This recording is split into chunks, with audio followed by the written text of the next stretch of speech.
Okay, everybody, I'm going to dive right in.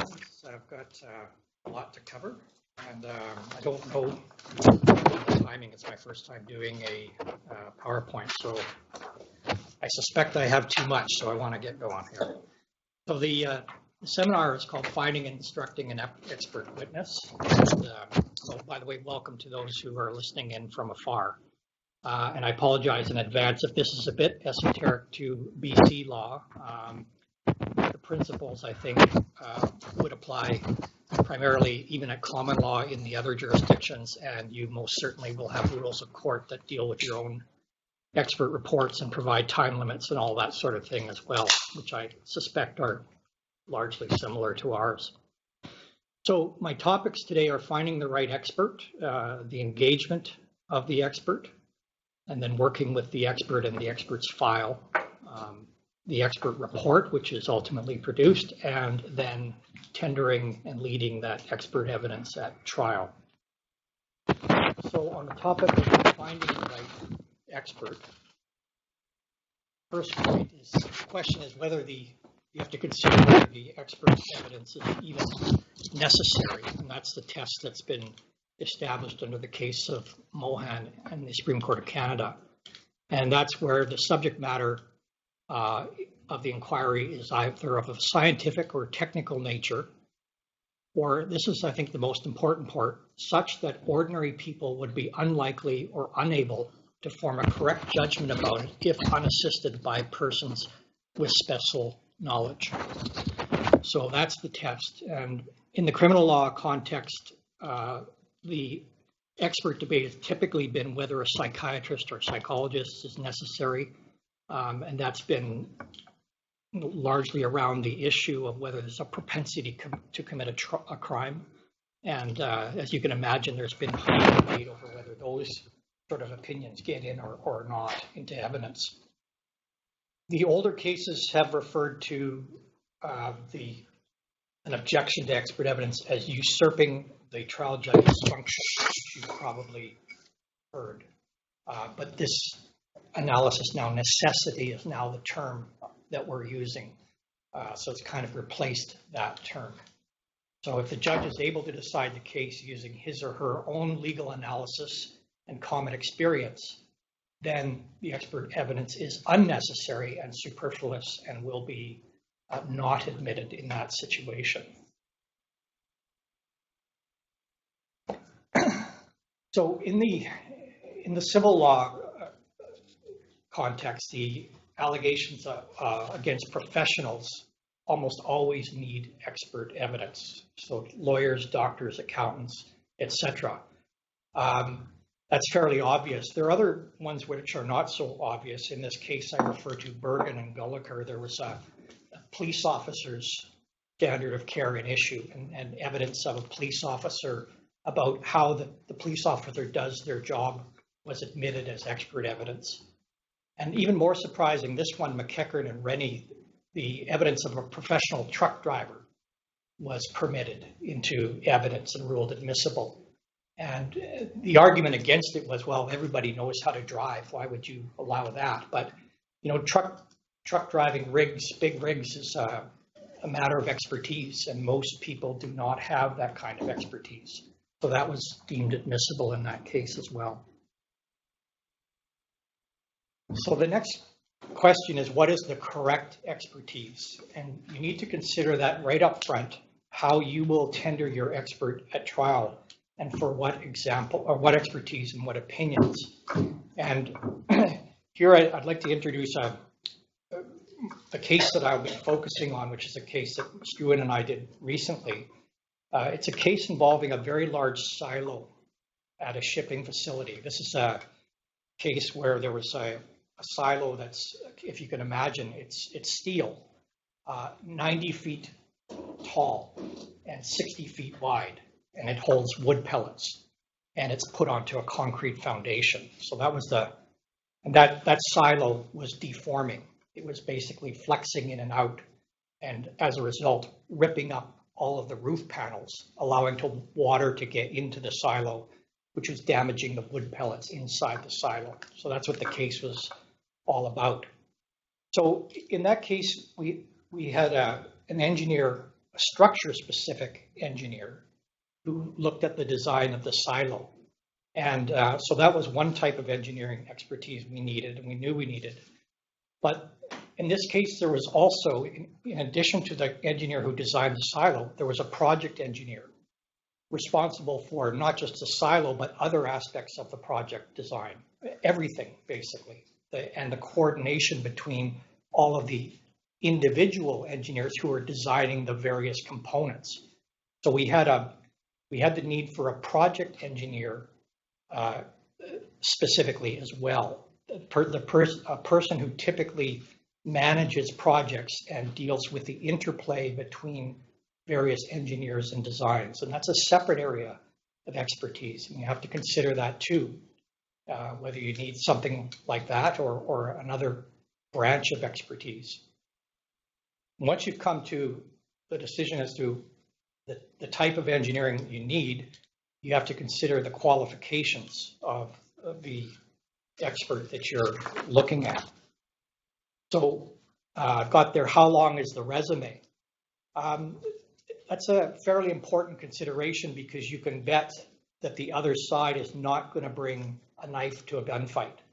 So consider when you're hiring your expert, what's the other side likely to do? And if you have somebody with virtually no resume and they bring somebody with a long resume in response, it's too late for you at that point to go back and rehire your expert. The die is cast at that point. So you really do have to think about this up front and try to focus on, how much experience does this person really have? The flip side of that coin, though, is what I call the PhD issue. Is the expert overqualified? So the PhD is probably perfect for failure analysis. So you typically would want a PhD when you're looking at how and why something failed. But you have to be careful when you're hiring a PhD who's going to criticize how the engineer performed his job, whether he met the standard of care, because the argument is that the PhD is overqualified for that. And the standard that you're measuring against is a reasonable and prudent engineer practicing in British Columbia at a certain point in time. And so the PhD may be criticized for applying too rigorous a standard to the average engineer. So that's the knock on that. And also hiring outside the jurisdiction must be carefully considered. Again, a PhD from the United States on failure analysis is probably fine because physics is the same in the United States as it is in Canada. Same.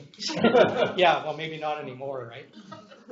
But the local standard of care is not necessarily the same. And so if you're going to be talking about whether somebody reached a standard of practice in British Columbia, you generally want a British Columbian engineer testifying to that. Other qualities to consider about the expert, can they write? Quite often, technical people are not good writers, and sometimes it's really problematic. So it's important to pay attention to that. Is the expert a crazy genius? And can they communicate complex principles to lay people? That's an important consideration as well, because ultimately you have to persuade the judge with that expert evidence. And quite often the experts, they're geniuses, but they have trouble communicating the principles to lay people. Do they have the time and patience to respond to lay questions? Do they have the right temperament? Are they defensive when challenged or arrogant? Those are all obviously very bad things, but something to flesh out. On the flip side of that, are they a pushover? You don't want to push over. They're going to be heavily cross-examined and they have to be able to stand their ground. So you need to probe that and test that with the person that you're looking at. And ideally, like I say on the bottom of the slide, you're looking for a quietly confident, firm and polite person. And that's the type of person that the judge is going to like and you want the judge to like your expert. That goes a long way. So Blair, how do you actually question these? Like, you haven't retained them yet, or maybe do you retain them and then you find, oh, I don't like this person? Do you retain a couple? Do you interview them? For, like, practically, what do you do to determine those qualities? Very good question. Timely. Oh, Next slide. Next slide. Do they have the correct? Do they have the correct opinion? And so that's something you have to test with them on the phone, even before they're hired. And you have to start the dialogue with them to sort of explain why you may hire them or why you're looking at hiring them, and sort of testing your hypothesis as you're having that conversation. And at the same time, of course, you're testing them for the other qualities that we just discussed, their personal qualities. But you need to have a sense that they're not just a write-off out of the box, because you don't want to then go through the process of hiring them, giving them factual assumptions, etc. If you know at the outset they're just not going to be on side with your hypothesis, right? So you have to test that a little bit with them. And also, I say get the client involved in the interviewing and hiring process, because if the expert goes rogue later, after you do give them more information and after they're hired, well, the client's going to turn to you and say, well, if you haven't involved them, well, that was your choice. You know, you did that. And now I've wasted all this money. I got to go find another expert. So you want them invested and involved in the process. So if that expert turns on you, it's partly their fault too, to be candid, right? Another thing you want to test in that conversation up front, are they adverse to acting against another professional? And this is what I call the art of incrementally persuading the expert to assist. So what you do there is you start introducing the topic to the expert in sort of bits. So you explain, in my case, how the silo is deforming, and you sort of get into theorizing then on what was missed, what could have been missed to get the silo to deform. And you get talking with the expert about those objective factors. And then you hope that the expert actually volunteers that, yeah, this was missed and this is really bad. But if he doesn't volunteer that's what you're suggesting to them at that point. That, yeah, okay, now these things were missed apparently. This is really bad, isn't it? You want to sort of get them warmed up to the idea that they're going to want to help you, even though they're going to be slamming another engineer. So it's kind of an incremental warming up process is what it is. And the last point on this slide is you want to make sure that you're going to get the engineer you hired and not just his or her junior. And can be quite important, because when you get to cross-examining on the stand or the other side's cross-examining, they can literally destroy your expert if they haven't focused on your case and and are not fully prepared. And you can often get clues right up front where in the first conversation, the expert's talking about, his or her junior and what they're going to be doing, right? So that's a red flag right up front if they're talking too early about that. Disqualifiers: don't hire an expert with an axe to grind. So the engineer who didn't get the design work for the structure that is now falling down, they're going to be determined to be biased, and that's a bad thing.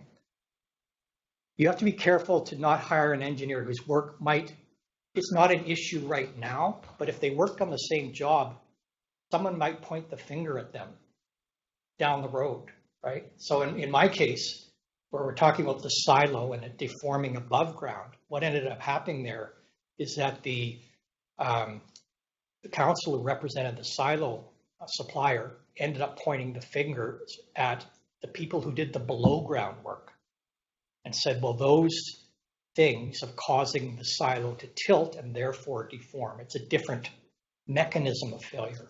And so if I had, hired all those people who did all the below ground work as part of my case, I would be in trouble because now they're conflicted, right? So that's something to carefully consider how your case might evolve. And then I've got the last bullet: just because the expert's your client's buddy, Be careful of that. That happens, but your job as counsel is to win the case. And so you have to look at that very critically if they've just hired a buddy who's not qualified or something like that. Another thing to be careful of now on the case law is if your client has hired an expert to find fault before you got involved. The cases have looked critically at the instructions provided to the experts. Now, as you know, the expert has to be neutral and unbiased and be there to assist the court. If your client has, before you were involved, given the expert instructions, and worse, in writing, where they said, you know, so-and-so screwed up, go and find me the evidence of that. Those are bad instructions. Those are biased instructions, and they lead to a particular result. And so the court has found that's not a proper instruction to an expert, and it could undo everything that expert has done. So you have to be careful of that. If there's a prior expert, you should obtain that expert's file, have a look at what the instructions were, and consider whether you can use that expert at all, or whether you need to have something repeated in the work that they've done. Conversely, though, if the client has hired the expert and the instructions, you found it to be an iterative process where they've said, my silo's deforming, can you go out and figure out why? That's all okay. The only caveat there, though, is that expert will have produced the report, which in our case he did. It said, here's why the silo's failing, and here's what I recommend as the fix. And so in our case, he found it was deforming because of the wood pellet pressures inside the silo pushing on some wedges inside it. And he recommended that a concrete collar be put around the outside of the silo to keep it into proper shape. So all of that's okay, but I then had to take that expert report and have him redo it with the proper certifications and instructions and et cetera, which I'll explain in a minute. But you can't just take that report and admit it into evidence now without all of those certifications and things in it. We used to be able to do that under the Evidence Act. A lawyer could just write a statement and say, here's the evidence I intend to lead at trial, and attach that report and serve it on the other side. Can't do that anymore, unfortunately. Next talk, the engagement of the expert, litigation privilege. So provided that counsel, as opposed to the client, engages the expert, the file of the expert is protected by litigation privilege until such time as the expert report is served on the other side. And so if the expert report is never served, then you can shield the identity, the engagement, the file, and the report from the other side. You don't need to disclose it. It can all be buried. And sometimes it is necessary to bury that expert report if the opinion's unhelpful. So I'd say so much for independence. So the expert is independent, of course, but the counsel shopped around.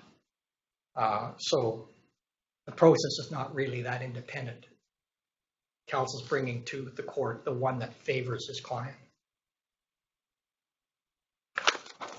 Payment arrangements.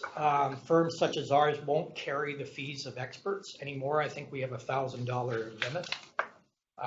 So the engagement letter has to make it clear that although you are retaining the expert as counsel, you're doing it as agent for the client who will be paying the bills. And that should go in your retainer letter. And you should get the client to also approve that draft retainer letter, engagement letter, because they are the contracting party. It's their contract that you're drafting, right? And then just be sure once that's done, the expert sets up the invoicing correctly and reflects that as well. The bills are being sent to the client. About half the time, I always get a bill. After I send these engagement letters and they're signed, I get a bill from the expert's office. They've always screwed this up. So just, look for that early. and make sure that the fee arrangements match the engagement arrangements. And that way, any fee issues also become the client's problem, right? You're not in between on the fees sort of thing. So that's a good thing as well.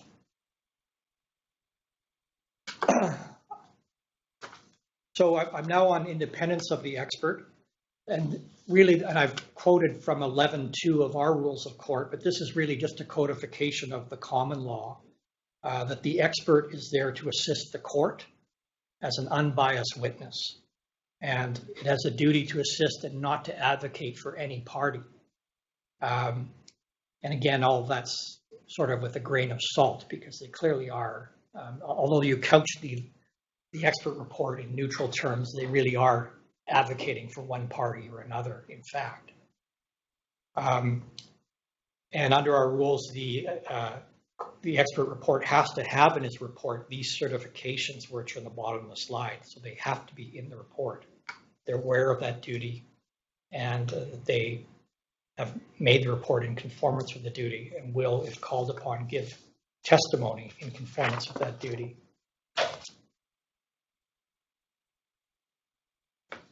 Under our rules of court, there are other options. You can have the court's appointment of the court's own expert under 11.5. That almost never happens. And then there's another rule which allows for the joint appointment of experts. And my comment there is don't do it. It just is fraught with problems. Imagine trying to settle the joint instructions between you and your opposing counsel, just settling the instructions to the expert, how long that would take and how complicated that would be. And then what happens is that joint expert, neither of you is going to like the opinion. It's going to be somewhere down the middle and you're not going to like it. So you're going to end up hiring your own experts to end up refuting the joint expert. That even happened in, I think, one of Paul Alby's cases. Yeah. So, yeah. It's a nightmare. So just don't do it. The next slide sets out the expected content of the report. This is a kind of motherhood stuff, but it's right there nicely in our rules of court. Just draw your attention particularly to B, the expert qualifications need to go in. That's usually in the form of a CV with some supplementation. The instructions provided to the expert C goes in. That's the instruction letter that you draft. It's going to be attached right to that report. And under F, sub 1, there's a description of the factual assumptions on which the opinion is based goes in, and you'll be assisting the expert with that, and I'll get into that. And sub 3, a list of every document, if any, relied on by the expert informing the opinion, and you'll be assisting with that as counsel as well, which I'll explain. So the formal engagement letter is important for a variety of reasons, and because the obligations on the expert are so strict, they are strictly scrutinized, and so you want to have a written record, a careful written record of what your instructions to that expert was, so there's no dispute about that, and that expert letter is then attached to the report. And because it's attached to the report, you want to make sure it says all of the right things.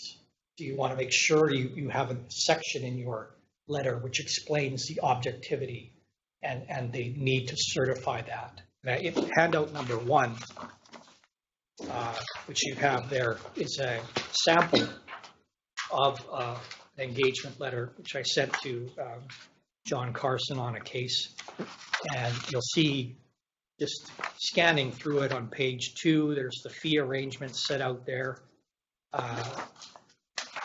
And on page 3, that's where I describe the rules of court on certification of objectivity, and instruct him in bold that assuming he agrees with that, he needs to include a section in his report that states those things. I then go through all of the other requirements of an expert report, which falls out of the Rule 11 that I just showed you. And just for the moment, on page 5, note, this is under the heading Factual Assumptions, which starts on page 4. note that I say we will develop and forward to you a draft set of factual assumptions for your consideration in a separate communication. And down the letter under questions, I say we will develop and forward to you a draft set of specific questions for your consideration at a later time. So this is because, and I've flipped to the next slide here as well, on the questions, you want to finalize the questions at a later date. And that's because you want to shape your questions in discussions with the expert and hearing what their answers are. And depending on what the answers are, you may want to adjust your questions. You may not like the answer you're starting to get, so there may be a way to adjust the question to get the answer that you're looking for. So that's why at the outset, I don't put my questions in stone in this letter. I wait till I have that iterative process with the expert, and then I develop the questions later. And I only send the questions once I know what the answers are going to be. Right? Same with the factual assumptions. I finalize the factual assumptions at a later date. Quite often, the expert's the one who tells me, here's what I need from you. Here's the facts you have to supply me with if you want to get to that opinion, right? So, then I know what I have to go get, and I provide them, right? So that's more typically the process. If you're going to provide factual assumptions, and sometimes I do up front, they're benign. They're absolutely unassailable and benign. So, there is a silo. The silo is 90 feet tall. That kind of stuff, right? But anything remotely contentious doesn't go in writing at the beginning. Also, on the document side, keep track and list every document you provide to your expert. And because the expert has to ultimately have a list like that attached to the report, and they're hopeless at keeping track. I can say that almost categorically. So you need to keep track and then share your list of everything you provided to them with them so that they can attach it to their report at the end of the day. Working with the expert and the expert's file is the next topic. Keeping the file pure.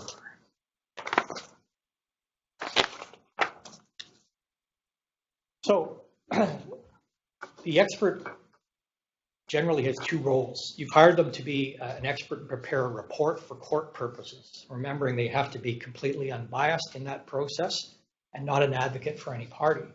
But you also want to draw on their expertise, and you want to use them developing questions to cross-examine the other side's expert, and if it's a professional negligence case, the party that you're opposed to, the engineer an issue. So you want to make sure your instructions to them are to have two separate files.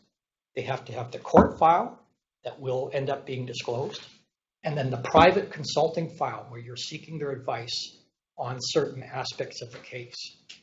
And you have to tell them the importance of keeping those two files. So the expert report file will be disclosed eventually, but not the litigation consulting work. You should also consider perhaps doing a separate consulting engagement letter. That's another way of doing it. So you have one for the expert report file, and you create a separate engagement letter for the consulting file, right? And they're billed separately, they're kept separately. Sometimes that helps the expert to keep it separate. But the instruction to the expert on the court file should be that your engagement letter that we just went over here will be your first document on that file. And then what I say is, in the consulting file over here, there may be things that are relevant and a lot of things that aren't. And then you pull from what you need from the consulting file into the disclosable file as you need it, but you leave the rest in the consulting file. And sometimes I go to, depending on my assessment of the expert and how careful they are about file management, sometimes I'll put clues right on my correspondence to them. This relates to your court file mandate. This email relates to your consulting file, and send it that way, because again, I've read up a lot of problems on this. And there's nothing more embarrassing as counsel than having the consulting file stuff appear in the court file when it comes time for disclosure, right? And it's even if you know it shouldn't be there, the fact it's snuck in there makes it uncomfortable for you to then have to be editing it back out, saying to the expert that really shouldn't be in there and you should get it out, you know? And you're worried if any of that's going to come to light in the court hearing somehow. They ask the right question about whether that happened, right? That's always in the back of your mind. So just do what you can to keep it separate and pure. And you had someone take a run at that consulting file and say that's part of the court producible file? There have been, but there are cases which clearly say that the consulting file is separate. Yeah. Now some people have gone to the length of hiring a separate expert. My next question. Yeah. When do you do that as opposed to having? Yeah, I'd say almost never, because there's just too much money involved in that, and the clients won't put up with it, right? They just won't, unless it's like $1 billion case or something where you can afford to do that. But now, if most files, even on this file that Stuart and I did, $25 million case, the client just wouldn't have put up with that, having yet another expert just hanging around to give consulting advice. You know, we had, what was it, 7 or 8 experts as it was, right? Yeah. And I mean, to a certain extent, you want someone who's going to be intimately involved with the facts too. So Yeah. it helps having someone who's kind of got their name on the line, giving an opinion. Also, as a consultant too, I think you avoid some redundancies. Yeah. So on the topic of keeping the file pure, let's talk about drafts. So one of the things I talk to the expert early on is, do they keep drafts? And I usually have a conversation with them. It kind of goes like this, which I call the spiel by telephone. I say, I don't know if you keep drafts. In my experience, most experts don't keep drafts because they don't want to be cross-examined on what they didn't intend to say. They want to be cross-examined on what they intended to say. And then I say, so, you know, if you want to keep drafts, you're right. You're entitled to do that. That's fine. But if it's not your practice, I want to let you know I'm perfectly fine with that too. And that's, you know, been my experience with experts. And then almost always they say, oh yeah, you know, I don't keep drafts. That's the answer you want, right? But there's a way of warming them up to that, which is the spiel, and that's what I do.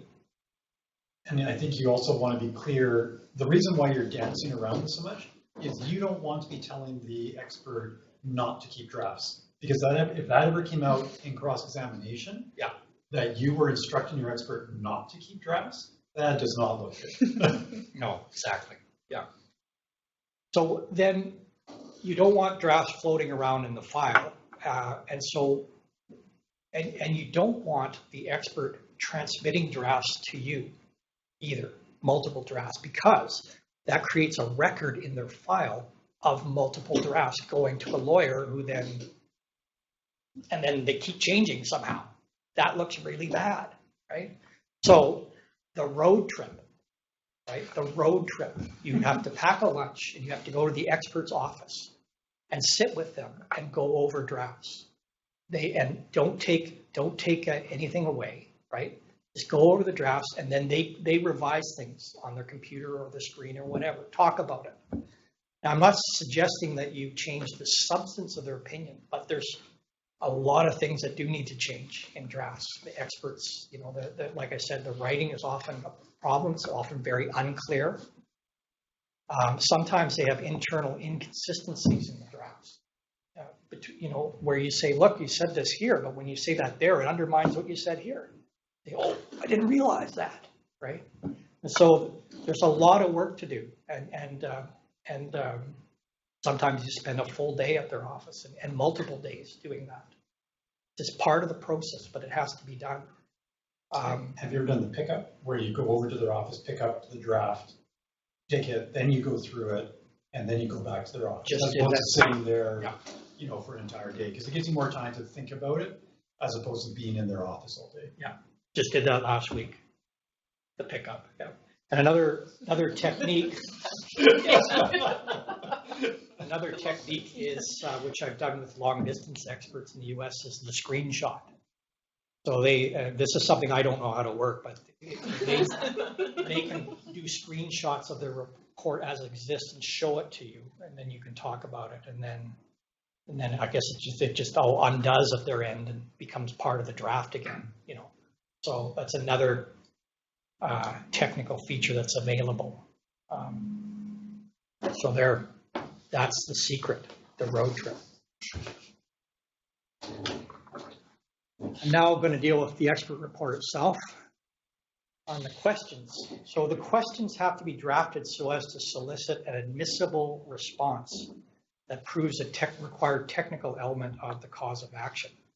So I've got a very simple example here on physical causation, element of physical causation. Based on the assumed facts in your investigations, what, in your opinion, was the probable physical cause of the failure of the overrunning clutch in the bucket elevator?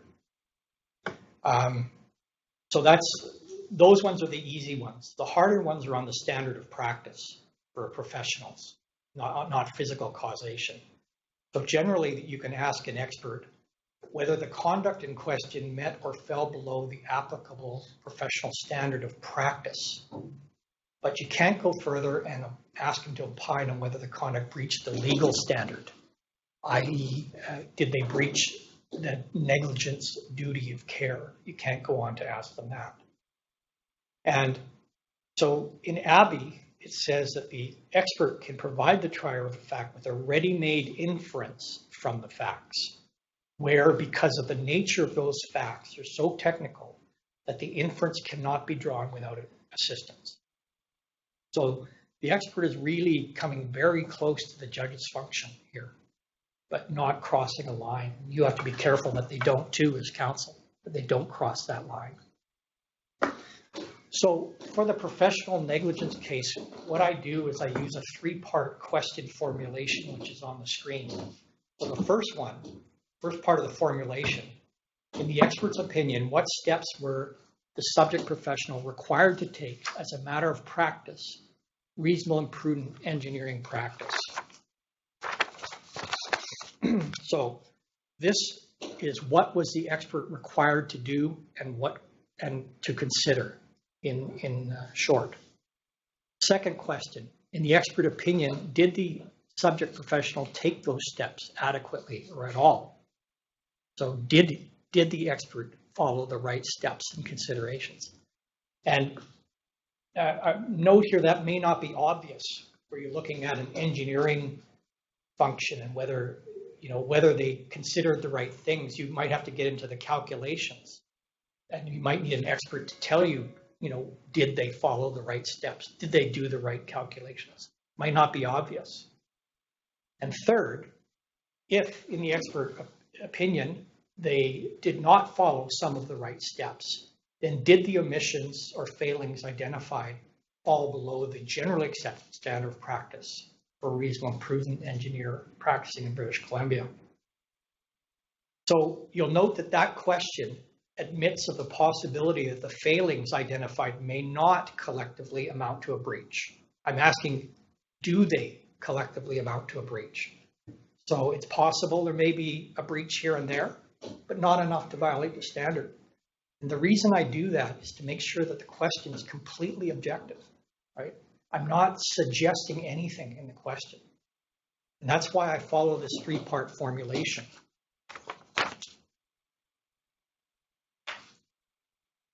If you try to combine those three questions into one, I guarantee you'll build in assumptions into your question which make it not objective.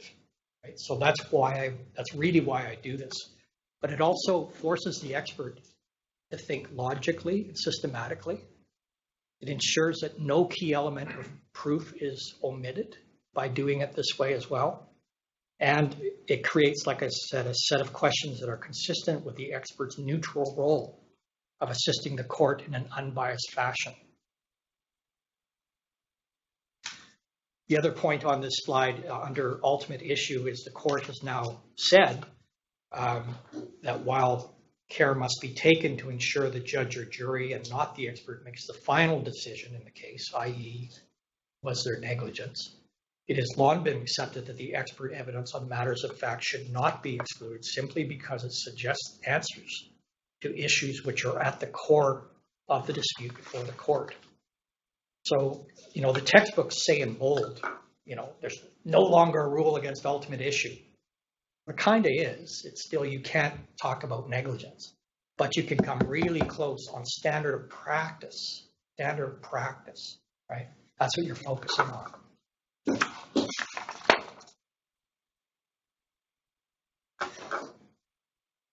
So I'm on factual assumptions in the expert report, and got a handout on that. This is a typical memo that I do to, in this case, the same engineering expert, setting out factual assumptions. Just looking at the first one, you'll see it's related to what the mandate was to the engineer in question, and it talks about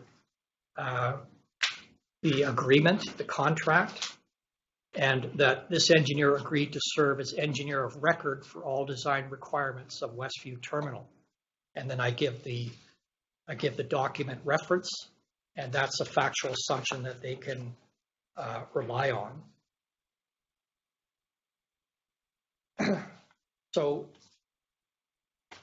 now, just a couple things to note about this. I provide the document references when I do this. You'll see in bold below.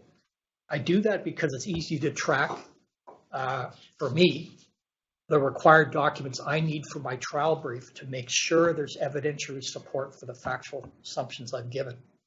So that's one of the reasons I do it. The other reason, though, is that the expert that you're dealing with they want to know they're not being duped by you, right? And so I try to provide something they can look at where they can say, yeah, okay, Shaw's a straight shooter. When he says that in the facts, it's there in the agreement, right? And then they can check that. So that's another reason why I do that. I've been knocked for this too. Yeah, I've had counsel argue, saying to me, you should not be putting the references because you should be providing your expert with a factual assumption as counsel. They should not be going behind that factual assumption and try to looking at it and figuring out if you're right or wrong. So I've been knocked for this too, but I still follow this practice. One thing you might do, though, is you could create one set for yourself and one set for your expert. And your version would have all the referencing and theirs would not. But, I've just gone through a whole court case over how I do this and kind of got the thumbs up from the judge. So I'm comfortable that this is an acceptable way to go. And I'll get to that decision in just a moment. As I say in the slide up on the screen here, relying on expected testimony from the client as a factual assumption is risky. So try not to do that if you can avoid it. Relying on transcript admissions made by the opposing party is less risky, but it has to be crystal clear. Sometimes you read your work in the discovery transcripts and you're biased and you see things that aren't really there. You got to make sure that when you're saying so and so said this, that it's crystal clear that that's what it says. Otherwise, you're putting your expert report at risk if they're relying on that assumption. Blair, dealing with transcripts, have you ever given your expert the entire transcript, and if not, why? Yeah, never. And the reason is that, and we'll get to this, but the reason is that the expert can be accused of then interpreting the evidence. You've given them that. And if you never give them that opportunity, that you don't put them in that position. That became critically important in the case that Struan and I did, and which I'll get to in just a moment. So you should instruct the expert to identify the specific factual assumptions that they consider particularly salient or important to their opinion. And they can do that by referencing the numbered paragraphs in the statement of factual assumptions that you give them, or by doing it, some other way in the report. But it is important that they say, you know, that they're relying on certain facts. I'm relying on this fact or that, and they should be patently obvious about that, right? It's important that they are, because otherwise, if they just start stating things without saying that's a factual assumption I'm relying on, it starts to look like they're fact-finding. And you can bet the opposing counsel will jump up and down, say to the judge, look, these guys are just doing their job. They're finding facts. So you want to make sure that they're saying that this is a factual assumption I'm relying on.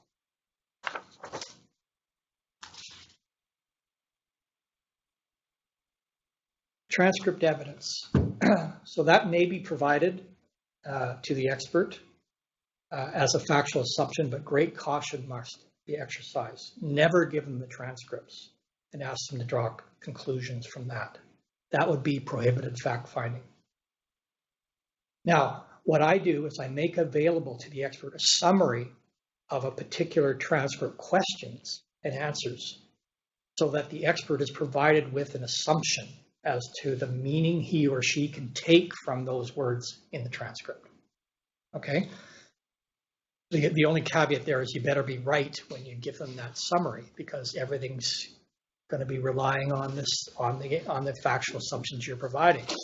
So my transcript summary sample is at tab 3 or handout 3. I'll pick a random thing here. So if you look at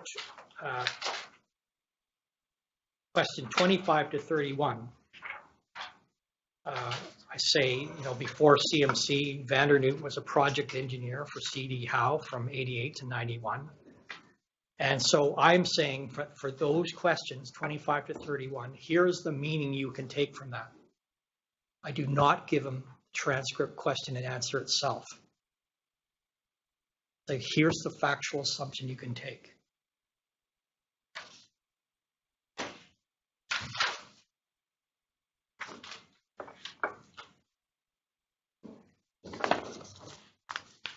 And transcript evidence is particularly important in a professional negligence case. Discovery admissions is the steps taken or omitted or matters considered or not by the professional. That's essential information for the expert opining on the conduct of the professional, right? So without that evidence, your expert won't know what to say. I mean, you have to get into the thought processes of the professional whose conduct's in question. You have to know what process they went through and what they considered and what they didn't. And so you may end up with a lot of transcript evidence after going through that process on everything they considered and everything they didn't consider. And you'll want to feed all of that to your expert so that they know the complete set of circumstances that the impugned expert was in when they rendered their opinion or did their work. Right? And so sometimes you have to give them a lot of transcript summary, which is what I did in my case. Is this transcript summary delivered to the expert with the previous memo about facts and questions? Not necessarily, but it can be. Yeah. So they can be different in time too. Generally, yes.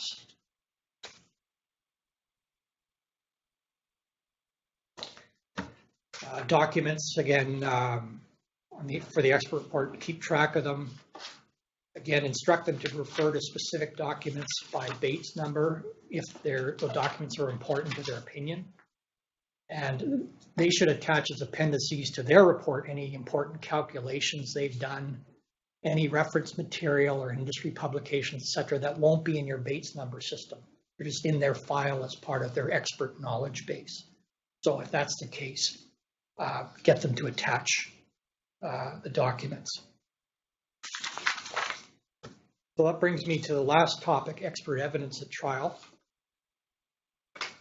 So our time limits in BC are 84 days. So you have to serve your expert report 84 days before trial under Rule 11.6.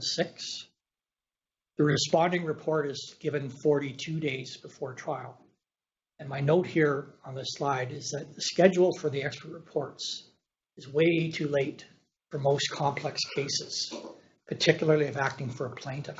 And this is why. If you're acting for a plaintiff, you want a settlement. And your clients urging you to get to mediation as soon as possible, right? And before all the money's spent. And that makes perfect sense. The problem is that the defendants, who are often insurance lawyers, they won't settle the case. Their clients won't settle the case until there's been some discovery and there's been expert evidence. So what we do in complex cases is we bring expert reports to the mediation, but we call them mediation-ready expert reports, which may not technically meet all the rules for the trial report, but they're sufficiently far along that they're reliable, right? And they're disclosed on a without prejudice basis at the mediation. But to get to that report, you still have to have all of that discovery evidence and all that documentary disclosure to feed your expert so that they can then come to these opinions that you'll take to the mediation.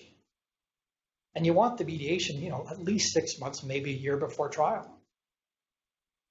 So that means that you really have to push all these steps forward to get to the mediation in a useful way prior to trial and before all the money's spent. So the way you do that is through case management. You explain that to the judge. You explain, I'm the plaintiff. Here's what I want to do. I want to get the case settled early. They'll love all that. And so I need these time limits, these interim time milestones set by you to help me to achieve that. And it's very effective. It works almost all the time. They'll then force the parties into a schedule that brings everything forward well in advance of the trial date.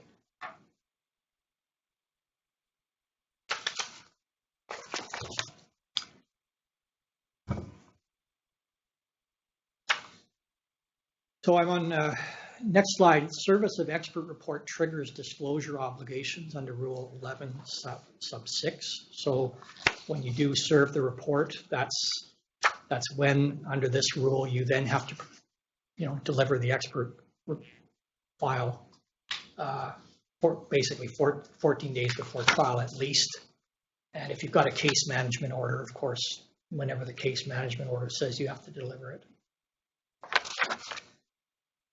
Service of the report also triggers an attendance obligation, typically, of the expert for cross-examination. So almost always, when you serve an expert report, you get a letter from the other side saying produce them for cross at the trial, and you have to do that. But if they don't make that demand, then the expert report stands as on its own and can be admitted into evidence without calling the expert at all. But that just doesn't happen in my experience. There's also a time limit for the request for the expert to appear for cross-examination. Yes, there is. Yeah, that's right. Under the rules as well. So with respect to tendering the expert at trial, although the rule says that the assertion of the qualification in the report itself is evidence of them, the trial judge will nonetheless ask you as counsel what the expert is being tendered for, and they'll write it down like a little checklist. And what they're doing is they're doing that so that they can then check back later to make sure that the expert's not straying from the things you said that they were being called for. And then once they write down that little checklist, they'll ask the opposing counsel if there's any objection to those qualifications. And if there are, you'll have a voir dire over that. And at that point, you will lead evidence as to the qualifications of your expert to give those opinions. The opposing party will cross-examine on that, not only on the qualifications, and you'll make submissions after those two things occur as to whether or not the expert should be qualified.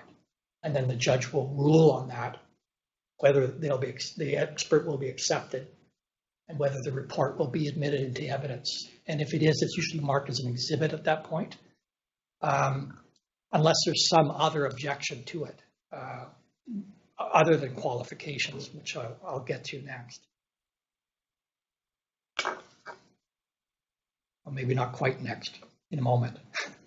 My next slide is evidence in chief is limited to explaining the expert report.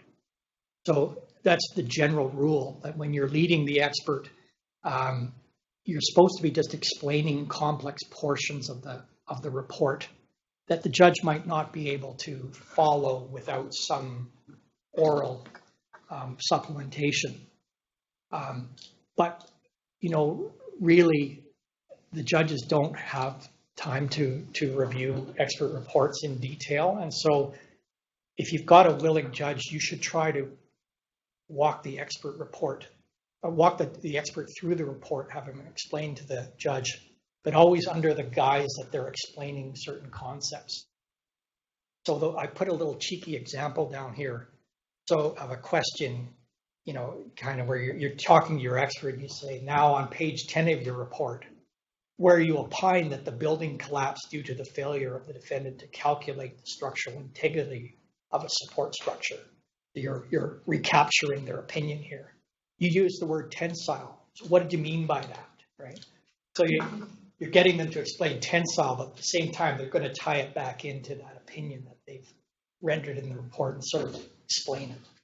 Of course, you've gone over this with your expert, you know, while you're preparing them to give evidence, so they know exactly what's coming, you know, and when they're supposed to explain what. So that brings me to the dreaded objection letter, 11.6 sub 10. So once you deliver your expert report, the other side has 21 days before scheduled trial date to serve on you a notice of objection to the admissibility of your expert report.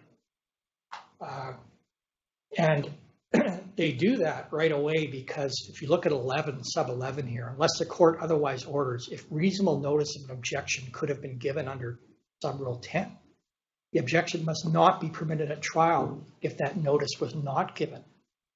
And so that's why as soon as you send your report, you're going to get a letter back from the opposing lawyer saying, object to this, this, this, and this. Okay? Especially from an insurance lawyer. Happens every time. Now, Craig Wallace is my arch nemesis. And I like him, but he's been on an awful lot of the other sides of my cases. But at tab or handout 4, there's an old letter that Craig used to send me, which is was his form of an objection letter from 2015. And you'll see on page 2, there's 4 bases that he typically sent, which are very, very vague and very general. Qualifications, facts and assumptions, conclusions of law, et cetera, et cetera. So there's now case law which is saying that that's an inadequate notice. That if you give it so generally that it's really no notice at all, there's no benefit to the counsel receiving it. So this is no longer good, according to this Mackey case that I have up on the screen in British Columbia. And that's a 2016 case, which is after Craig's letter here that I just showed you. So this is in the handouts as a bad example, just to be clear about that. Handout number 5, though, is another example that he wrote, Craig Wallace, in 2018 after the Mackey decision. And you'll see it's much more specific in its criticisms of my reports.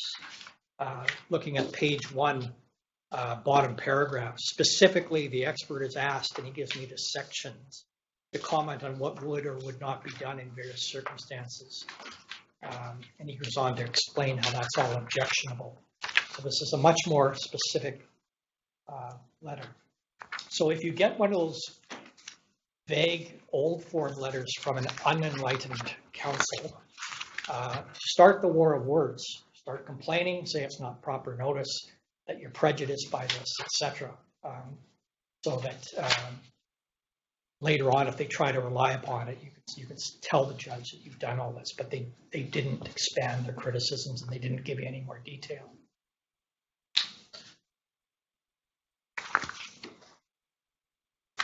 So what Craig did was he brought an application before trial to challenge the admissibility of my expert reports.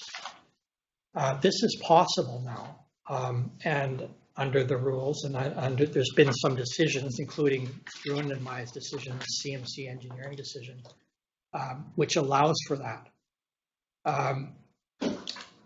And you should consider doing that kind of application for lengthy trials where the objections could result in either a party being left without any expert evidence at all, or the trial being adjourned midstream to address defects in the expert evidence. If you can get all that sorted out before trial, then the trial goes much more smoothly. The counter consideration is how much background evidence does the judge need to get into before he or she can rule on admissibility of the expert opinion. In our case, that was a consideration because the application was 3 days, right, just to rule on the admissibility of the expert evidence. Fortunately, we're able to get the trial time and the judge is willing, and but that's a big consideration. Now, consider insurance reporting if the objections are systematic in nature. Now, in my case, what Craig did was he says, the way that Shaw has done his questions,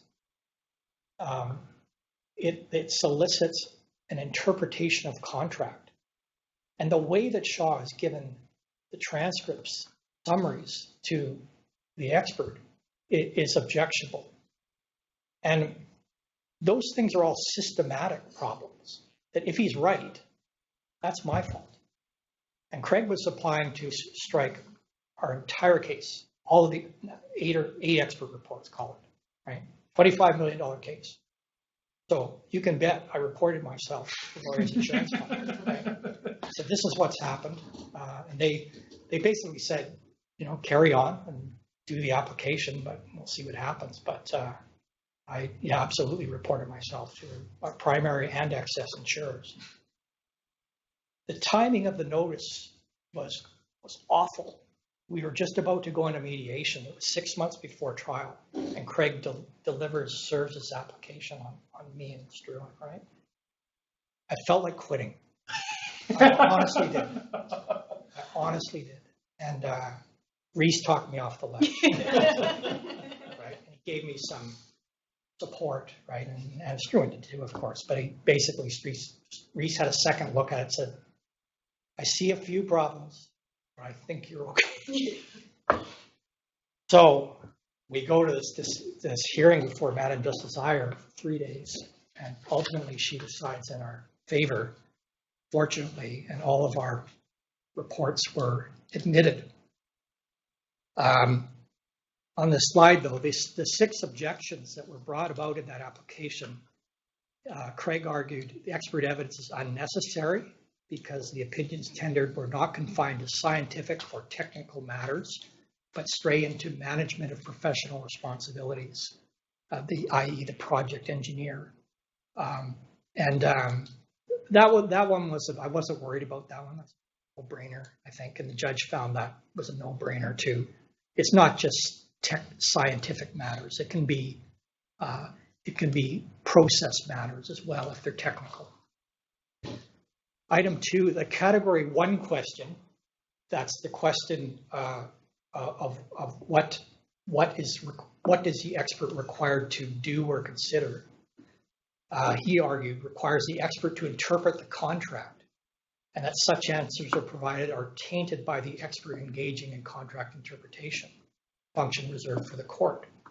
So you recall that in my factual assumptions, I gave him in the contract what the expert was required to do as part of the question. Assuming the expert is required to do this under the contract, then what follows from that, right?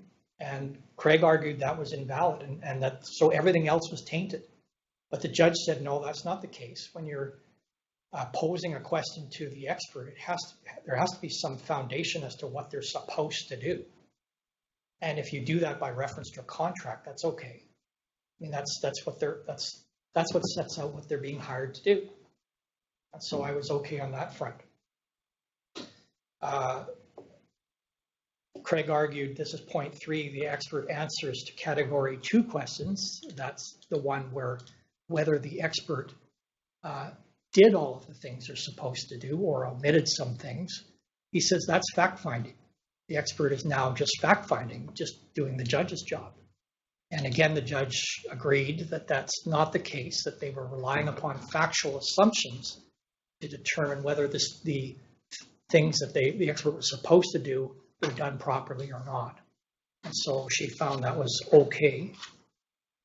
And then he argued, under point 4, the formulation of the category 3 question, this is whether they fell below the standard of care, invites the expert to make a legal conclusion about the duties, and she disagreed with that.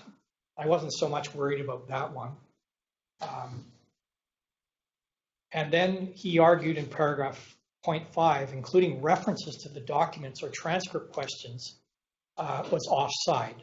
That invites the expert to weigh evidence. That's the knock I was telling you about earlier. But again, the judge said, no, this is counsel providing a factual assumption as to the meaning of those things and asking the expert to rely upon it, which is okay. And then he argued at point 6, this is extensive transcript summary evidence. And we can't tell, when you give this much evidence to an expert, we can't tell what they're relying upon, what they aren't, right? But the judge said, in a professional negligence case, sometimes you're going to need lots of evidence to go with the expert because they have to consider all of the circumstances and facts that this impugned professional was in at the time when they provided their work. So we're okay on that front too. There are 2 questions on that, sorry. Yeah. The first question is, what was the thing that you were the most worried about of the objections? Which is the one that was causing you sleepless nights? And then the second one was going back to that first objection about the contractual. I didn't quite understand how you were just stating this is what the contract says. How did Craig say that was the expert interpreting? Because putting myself in his shoes, and that was one of the 2 I was losing sleep over. Putting myself in his shoes, he's saying that the contract obligations were actually, although they're there, they're vague. And so it says that the expert is responsible for the design of everything, right? Now, when you put an expert in context into a project like this, and there's other specific engineers designing certain parts of the project, right? And then you have the other engineer responsible for the whole. You can say he's responsible for everything. The reality is he's not. The reality is that you're not having everybody else duplicating each other's work. And so there is some measure of dividing up the work and not repeating everything. And some things are taken for granted. And that's where the sort of interpretation comes into it. When you're asking when you say to an expert, here's what you were assumed he is to do, that expert then has to pare it down a case and think, okay, what is he really supposed to do? It's not just everything. In reality, it's not everything, even though it says everything. Everything, so the expert was basically interpreting what everything is. Exactly. Okay. And so he was arguing this is really just a contract interpretation. And, I said to the judge, well, no, the obligation he took on was everything. He shouldn't have, but that's what he took on. Right? And so, but I was losing sleep over that because you could see the germ of the argument there. Yeah. And the other thing was the transcript stuff. I mean, it was extremely lengthy, the evidence I gave. And if I had to do it over again, I would probably try to pare it down somehow. I mean, it was an awful lot of evidence I gave. And I don't know that I needed to give that much in that respect. So I had to do it over and pare it down. And I was concerned maybe he's right, going into this, that my summary that I gave wasn't right. It wasn't a correct procedure. I was losing sleep over that. But it's been now, the case law was there, which supported me. There was other case law which did not. And now this case, which is actually, it's handout 6, is the decision of Justice Iyer, which is actually quite a useful decision for your future reference because it nicely summarizes the law for expert evidence and the points that I've talked about. And then it goes through some of the objections that Craig made, which are sort of not adopted by Judge Iyer in this case. So it's a nice little summary there. No notice of appeal filed. No, we ultimately, well, actually, there was an yeah, appeal, yeah. but we settled the case. And so, so the appeal was in moot. I see why Craig is your nemesis now. Yeah. Then put a chip on your shoulder. I think, I mean, Blair and I also talked about this when this all happened. Craig represents NCON, which is one of the major insurers for all of the engineers in BC. And so we were talking about maybe they wanted some kind of a better precedent for what some clarity as to what's a miswatch expert report when it comes to engineering and not. Because we actually, when we were doing the research for this, we didn't actually find any cases at all that specifically dealt with project engineers or engineers in general, surprisingly, and like what can be applied on in regards to. You can bet their precedent contract has changed. Yeah, no, for sure. So.